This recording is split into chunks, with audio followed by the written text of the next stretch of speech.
Before we continue with today's video, I'd just like to draw your attention to my revamped Patreon, where supporters can receive a whole new series of benefits. Check out the link in the description box below.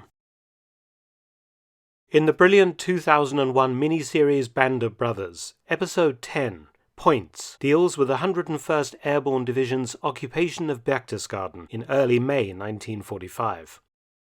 Famously, members of the 506th Parachute Infantry Regiment are shown capturing the Eagle's Nest, Hitler's famous tea house high atop Kehlstein Mountain, and on entering the building's main room, the GIs come upon a dead body of a senior German officer, Luger pistol still in hand. Later still, Major Dick Winters, commanding the 2nd Battalion of the 506th, is depicted finding Hermann Göring's enormous champagne and wine collection in the cellar beneath his ruined house at Obersalzberg.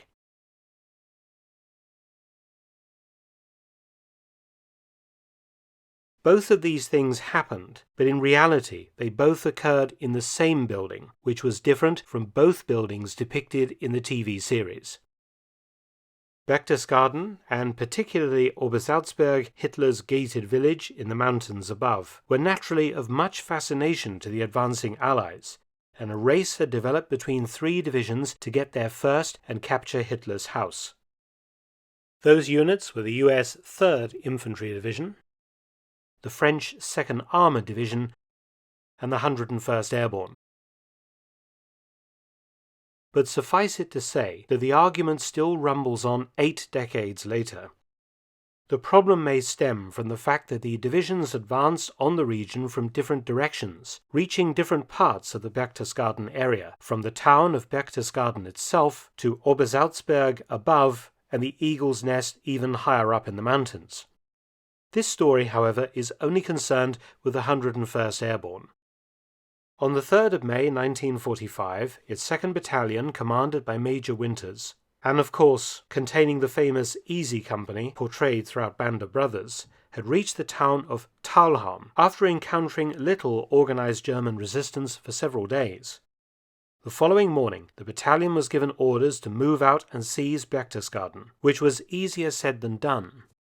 The US convoy moved down the Autobahn towards Salzburg, passing Rosenheim and Chiemsee to Siegsdorf, turning right onto Route 30 for Berchtesgaden. 8 miles later, they ran into elements of the stalled French 2nd Armoured Division. Further progress was impossible, as the Germans had blown a bridge over a deep ravine, the bridge also being under heavy German machine gun fire. While the US and French officers were fraternizing, Dick Winters received permission from the 506th commanding officer, Colonel Sink, to try and find a new route to Berchtesgaden. Winters and 2nd Battalion backtracked to the Autobahn, then drove to Bad Reichenhall, but was stopped by another blown bridge 35 kilometers from their prize. The men spent the night in local houses, and at first light on the 5th of May resumed trying to reach Berchtesgaden, which they managed by 12:30 p.m.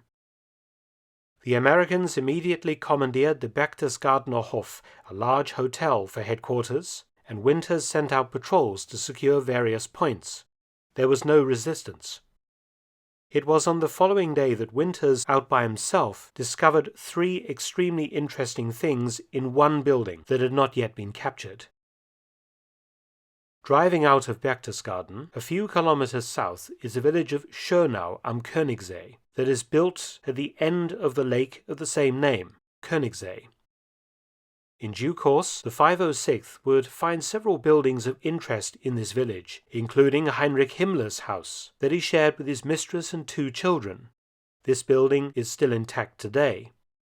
Many of the larger hotels and buildings had been taken over as military headquarters, and Major Winters found one now, a small complex of Alpine-style chalets belonging to Hermann Göring's Luftwaffe, a headquarters for the Air Force. As the situation had deteriorated in Berlin and elsewhere, Göring had ordered large parts of the Luftwaffe Central Command to be evacuated to Berchtesgaden. Much confusion reigns in history books and online videos concerning Dick Winters' visits to this building and his discoveries therein. The confusion lies in the fact that 5 kilometers up the mountain at Obersalzberg was Reichsmarschall Hermann Göring's house, and close by another building called the Göring Adjutancy. When Göring had been in residence near to Hitler's house, the adjutancy was occupied by a senior member of his staff, General Karl Bodenschatz, and his staff, providing Göring with direct communication links with the wider Luftwaffe chain of command. A bunker system running beneath Göring's house and the adjutancy building, primarily luxurious air raid accommodation for Göring, his family and staff, survives today completely intact though inaccessible. In another tunnel system was the local Luftwaffe Air Defense and Communications bunker that now lies undisturbed beneath the Kempinski Hotel's garden. This bunker complex controlled the flak, searchlight and smoke-generating units located in the hills around Obersalzberg to protect the Führer's house and the other buildings from Allied air raids. It was only visible above ground by a large concrete tower, radio antennas and a periscope above and behind Hitler's greenhouses, now the rear retaining wall of the Kempinski Hotel. The tower is today buried under the hotel's lawn.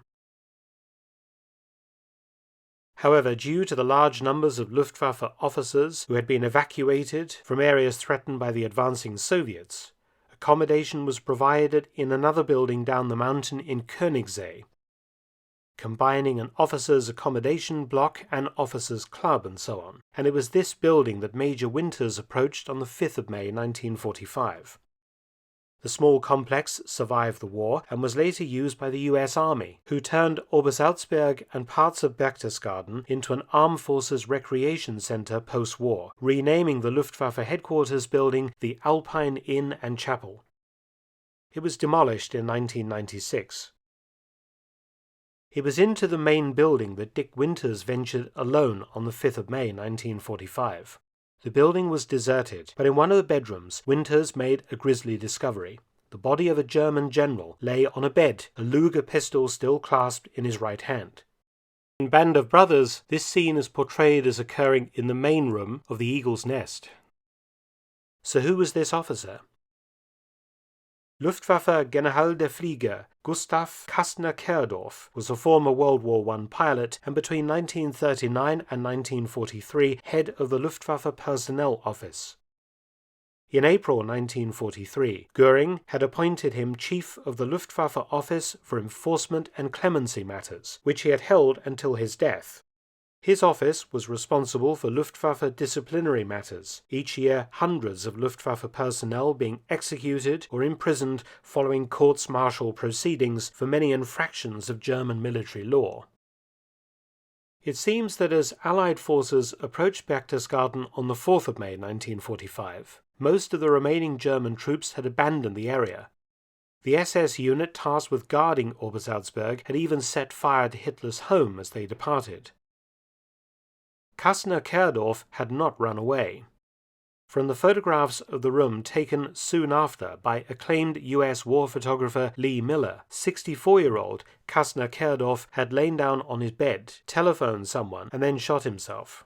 His reasons for doing this are unknown, as he left no note, but he clearly did not wish to be captured. His Luger was missing in Miller's photographs, presumably pocketed by US troops who entered the building after Winters. Leaving this grisly scene behind, Winters continued exploring the building. He came upon a flight of stone steps leading to a large basement, and stumbled upon the extraordinary sight of Hermann Göring's vast and expensive wine collection, completely intact. In Band of Brothers, this discovery is shown as being made at Hermann Göring's house at Obersalzberg. But in fact, Göring had ordered his wine collection removed from his home and trucked down the mountain and secured in the cellar of what became the Alpine Inn. On the 25th of April 1945, the Royal Air Force had heavily bombed Obersalzberg, and Göring's home had been destroyed, and any wine collection would have been seriously damaged by the concussive effect of the large bombs demolishing the building above and the resultant fires that raged uncontrollably afterwards. Incredibly, the Göring Adjutancy building nearby survived the war completely intact and still stands today, now converted into apartments, as well as the tunnel system beneath both buildings. Göring's house was later pulled down in the early 1950s, and the site now forms part of the gardens of the Kempinski Hotel. Only the remains of this stone flight of steps from Göring's favourite seating area close to his home survives.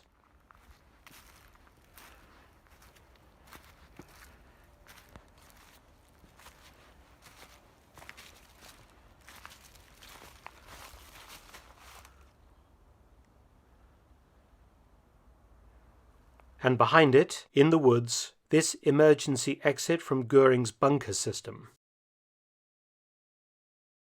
Following GIs of the 506th discovered something even more amazing in the grounds of the Luftwaffe building at Schönau. Göring had ordered the construction of a large bunker, and into that bunker had been placed for safekeeping some of his fabulous art collection, much of it looted from across Europe. Some kilometers away on Königssee Lake, Göring had a hunting lodge constructed, which no longer exists today, and like all of his residences, he filled it with art. As the war situation deteriorated, Göring ordered the place stripped of its valuables, along with much of the art from his Obersalzberg house, and placed for safekeeping into the bunker at Schönau. Added to this were the best pieces from his huge country estate, Karrenhau, in the Schorfheide outside Berlin, evacuated to Berchtesgaden aboard 3 trains, along with all of his other property in late April 1945. These trains were found abandoned and partially looted at Berchtesgaden station by the 101st Airborne in early May 1945. The so-called Göring Art Bunker was emptied by US paratroopers and the contents taken to the Hubertus House, a large building in Berchtesgaden, for careful cataloguing. The 101st Airborne even arranged an exhibition of the art at the Hubertus House for US soldiers, and later much of it was returned to the museums and private collections which had been stolen from. So there you go, the true story of Dick Winter's discoveries at Berchtesgaden rather than the Hollywood version presented in Band of Brothers. However, I can understand the artistic license that was taken in Band of Brothers. It's a complex story, and even today it is difficult to understand all the different buildings at different levels in the mountains in that region. Many thanks for watching. Please subscribe and share, and also visit my audiobook channel, War Stories with Mark Felton. You can also help to support both of my channels at PayPal and Patreon. Details in the description box below.